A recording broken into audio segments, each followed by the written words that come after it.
Interface Video presents Fairfield Today.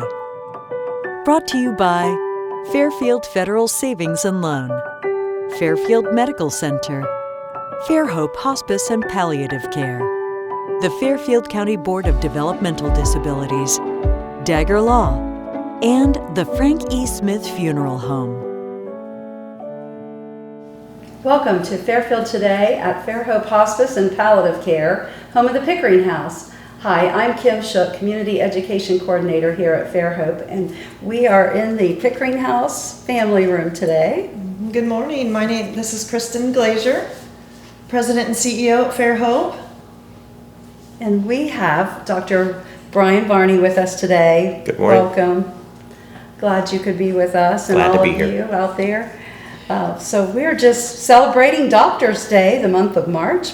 March 30th is Doctor's Day, and you're also our medical director, so we're just so glad to have you on board and be with you today and celebrating you today. Well, thank you. We've kind of changed up our scenery a little bit. It's kind of a rainy day outside, so we thought we'd sit in front of the fireplace, and we're here at the Pickering House in our family area, and you'll hear some families and staff working through the hallways. So we're just going to spend some time together and talk to Dr. Varney and learn a little bit about what he knows and what he does for Fairhope. So tell us, how long have you been a physician? I graduated from Ohio State University in 2000, so 22 years. I'm in my 23rd year now. Great. And you have a practice in our community as well. Yes, I attended Grant Medical Center for residency, so I'm a family practice physician by training, but I'm basically a geriatrician by trade. I have kind of niched my practice into the care of elders. I primarily take care of a couple of nursing homes, and of course, being medical director here for Fairhope, I've worked with Fairhope since 2003. When I graduated residency and came down to Lancaster and set up my practice, I was fortunate enough to stumble upon Fairhope when they were in a situation where they were in need of some additional physician involvement in the community. So it's been a wonderful relationship. My practice is in Bremen, Ohio. I just recently moved out a little closer to home. My wife and I, we live in Bremen. My family lives out there. And we found a little building there right in the village, and we've turned that into our practice. So we're much closer to home now where we practice and do business. Good. I'm very thankful that you stumbled into Fairhope because it's just been a perfect match with the way that you care for patients and families and the respect that you have and that you share with our team and our families. It's just much appreciated. So I am so glad every day that you're here with us. Oh, me too. I tell you, it was a great day. When I first came to Lancaster, I didn't know much about the community, but my practice had opened in Carroll. I had interviewed with a couple of different groups around, and I finally just decided that I really needed to do my own thing. So I opened my own practice in the little village of Carroll, and it started out being called Carroll Family Practice, but then the name changed over the years. But before I really even got busy in practice, I was wandering around, just kind of finding my way around town and seeing things. And I saw the sign down by Kroger, where Fairhope Hospice used to be, in the building where Care Tenders is nowadays. And I just wandered in one day and introduced myself. And it just went from there. Talk about a cold call. Exactly. That one worked out. Turned out to be very warm. Can we talk just a little bit about your military history, and thank you for your service, and that kind of, I'm sure, has shaped you into a particular kind of person and physician? Well, my military service, actually it was coming out of high school. I was all set up to go to college. Okay. And I had my scholarships all lined up, and I was going to go be an accountant. Okay. Yes, and I just one day had an epiphany that if I was to sit behind a desk with a pencil and a calculator for the rest of my life, I would be a very unhappy person. God love accountants and everyone of every walk of life, but we're all meant to do a certain thing. That's right. And I just knew that wasn't me. I didn't know what I was going to be when I grew up, but I decided to go ahead and enlist in the military. So I spent 10 years in the United States Army. I joined as a mechanic because I love working on cars and tinkering. But early on in the training process, they had a critical shortage for specialists in the language field. And because I had an aptitude for foreign language, I ended up actually in military intelligence, and with Polish and Russian were my languages of focus. Eastern Bloc. And I spent most of my career at Fort Hood in Texas. I did get to serve with that organization in the Persian Gulf War. We were the first heavy armored division in the sand. And if those of us who are old enough to remember that, looking back when you were watching those news reports of all those little red arrows sweeping up toward Kuwait, we were that very top arrow that diverted up toward Baghdad. Oh, wow. And we were the group that were just outside of Baghdad when everything shut down. I did not realize that you served for 10 years. Mm-hmm. Wow. Mm-hmm. That's something. I had hoped to make a career of it, but because of some family situations with my parents and their health, I decided to go ahead and leave military service and be closer to home to be with family. So then you went from a mechanic tinkering on things to people. So how did you make that transition? Well, it was kind of made for me as far as the military transition, but then when I came out of the military, I was in undergraduate school at Shawnee State University in Portsmouth, Ohio, as I worked my way through college, and I had decided to be a pharmacist. And biochemistry kicked my tail, so I knew that wasn't really where I needed to be. But my mentor then, Dr. Scott Oliver, was a local dentist back there, and he was also the mentor for the pre-medicine program. So he kind of tugged at me a little bit and encouraged, and I decided to go ahead and pursue it. So I thank Dr. Oliver for that.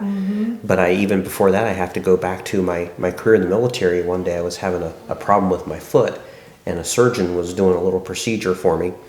And we were talking about career choices, and I was asking him about military and being a physician. And just as he was getting ready to put the scalpel into what he was working on, he looked up at me and he said, as he's holding my foot very tight, he says, "Come on, if I can do this, anyone can do it." And it was one of those kind of just hold very still moments.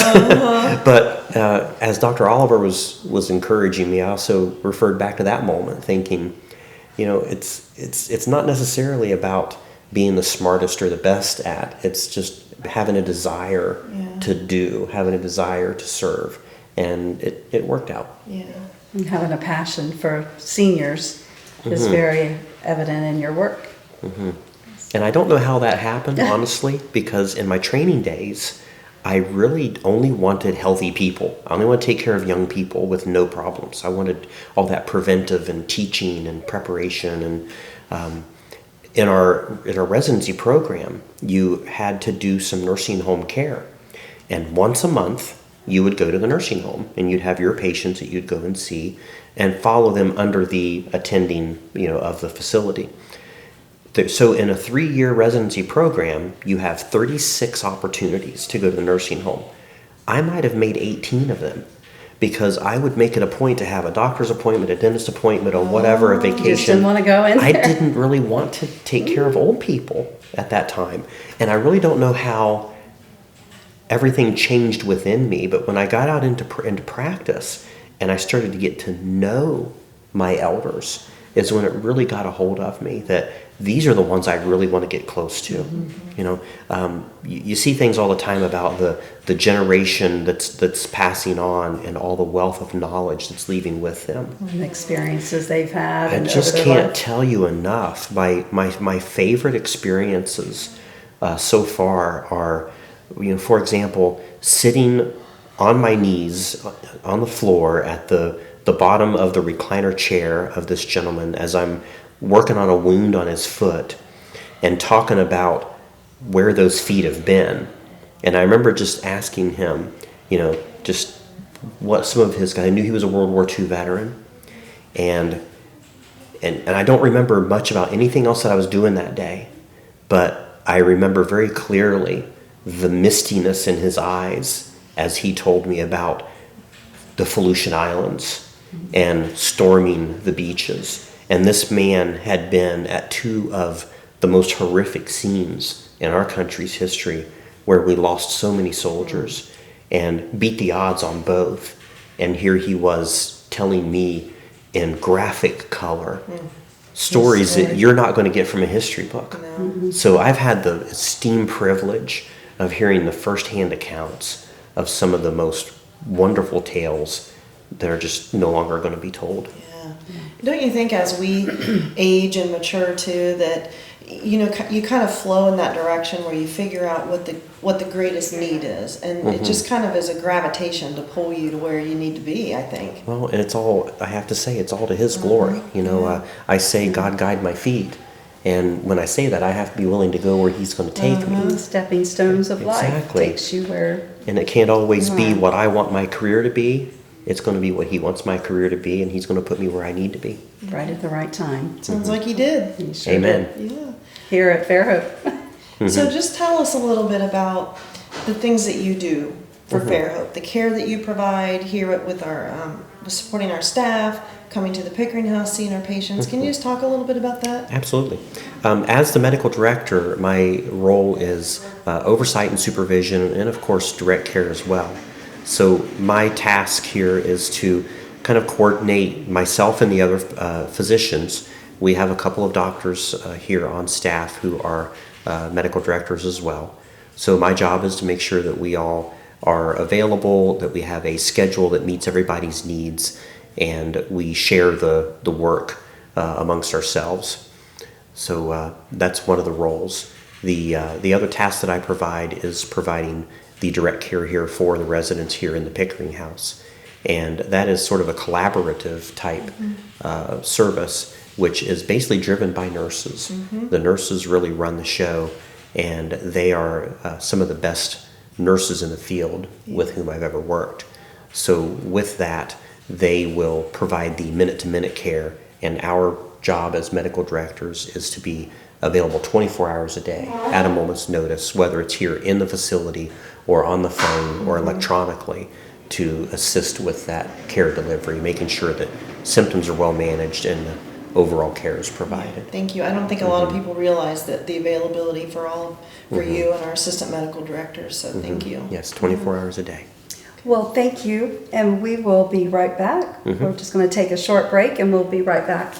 If you have questions regarding Fairhope Hospice and palliative care, you can call 740-654-7077 or our toll-free number 800-994-7077, or check out our website at fairhopehospice.org.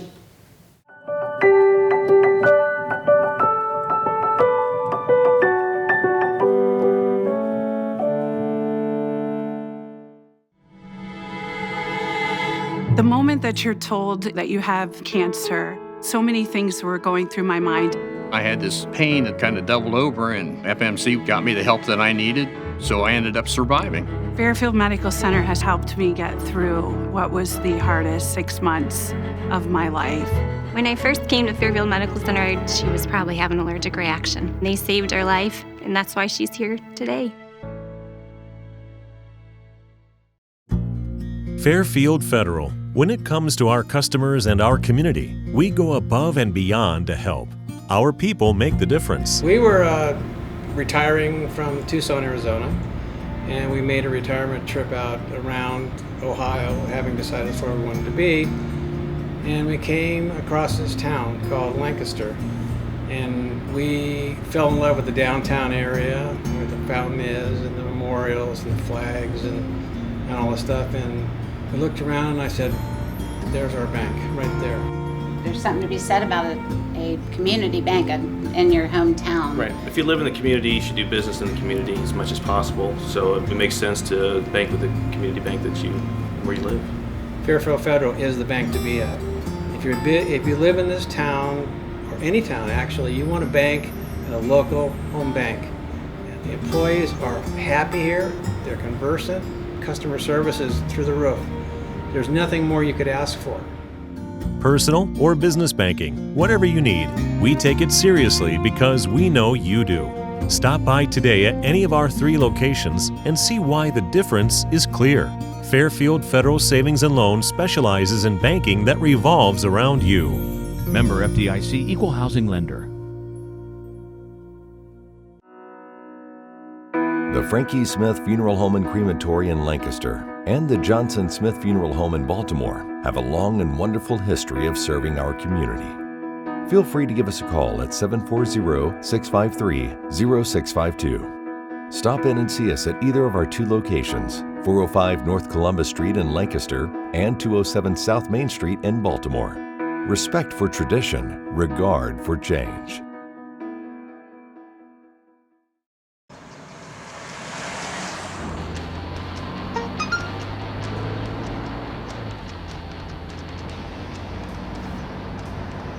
The average text takes your eyes off the road for nearly 5 seconds.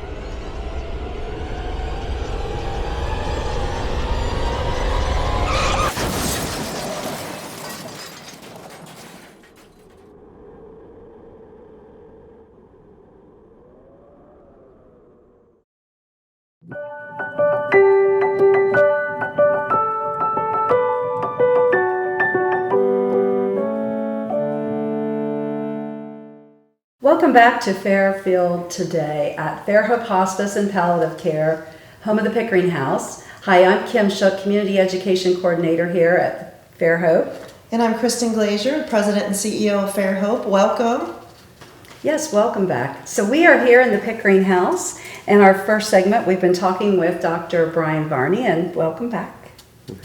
So tell us what all is involved in knowing about hospice care and what the patients are signs and symptoms and how the families need to know when to call. Mm-hmm.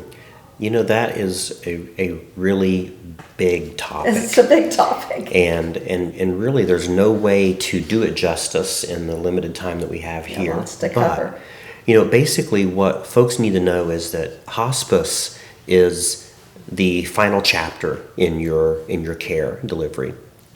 It's by definition a 6 months prognosis, and it relates to any condition. Unfortunately, there's a lot of folks have a misconception that you're only allowed to get hospice services at the very, very end, or that it's only for certain diagnoses like cancer.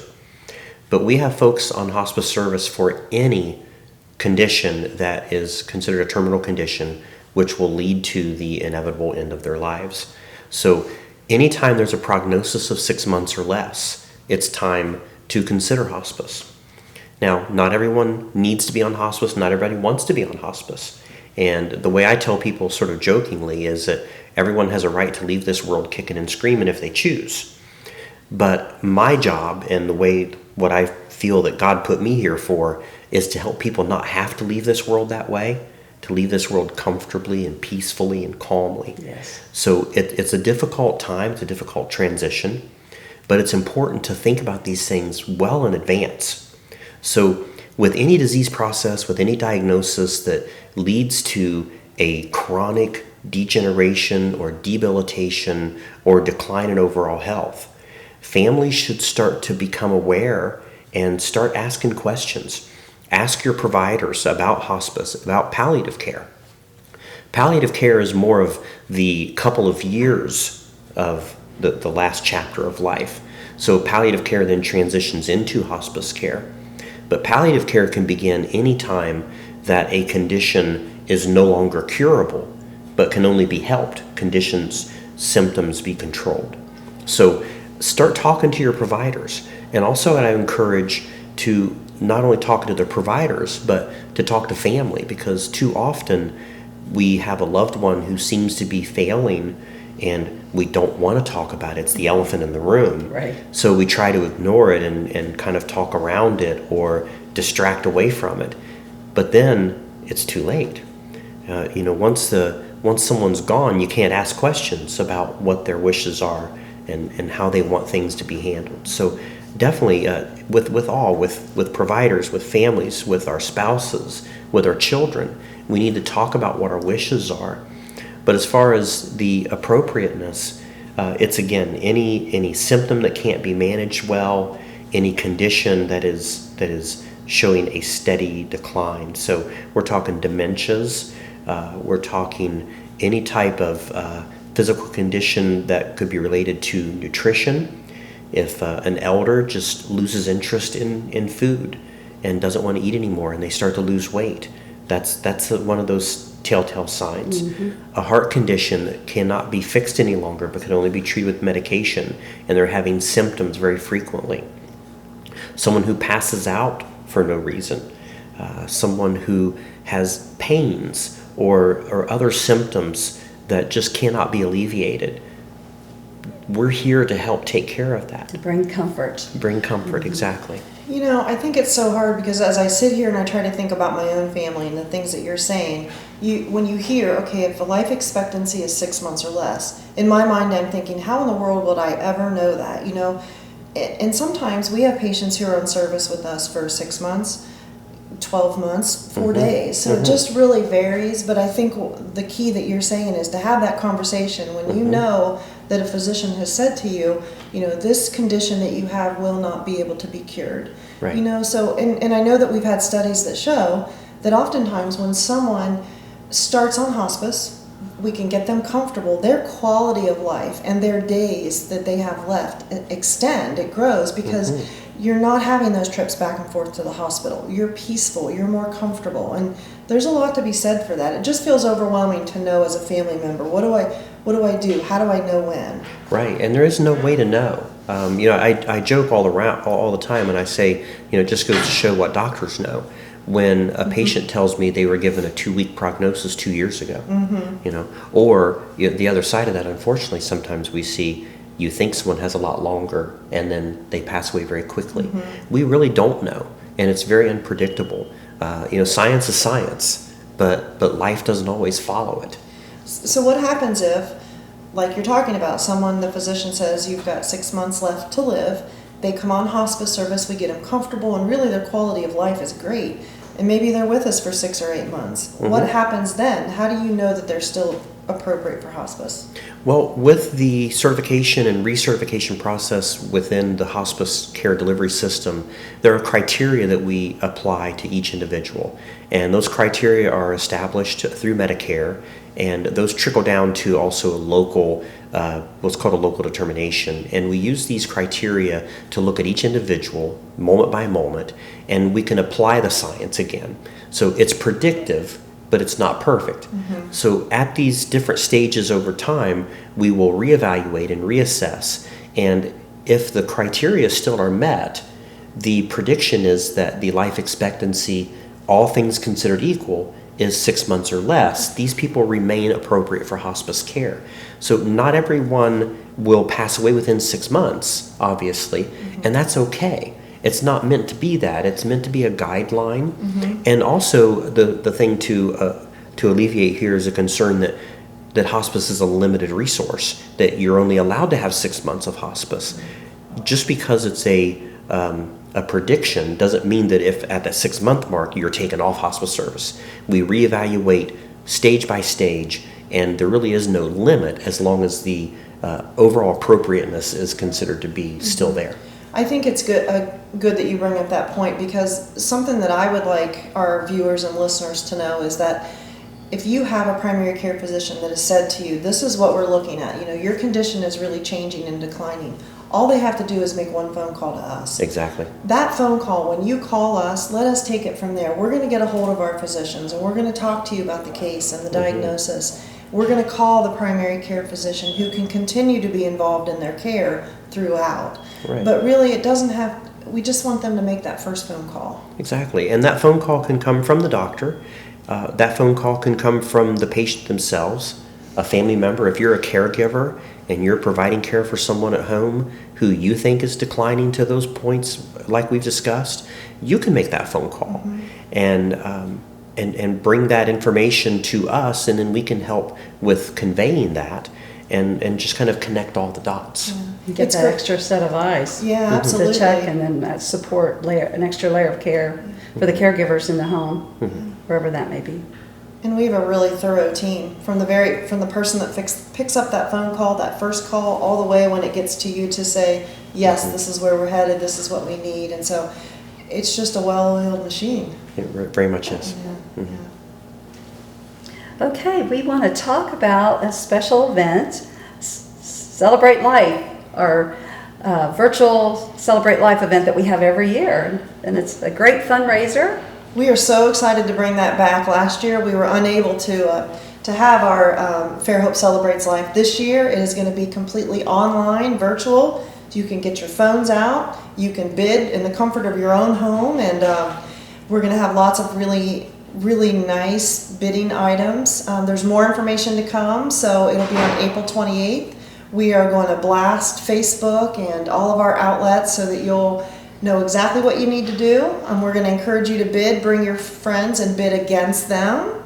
So it's just going to be a really nice evening from home, and we're hoping to raise some money just to bring attention and support to our grief support team, which is very important. We talk about that every Tuesday like we do at our team meetings, and just the support that we give to our families and to the children in the community. So we're looking forward to that event.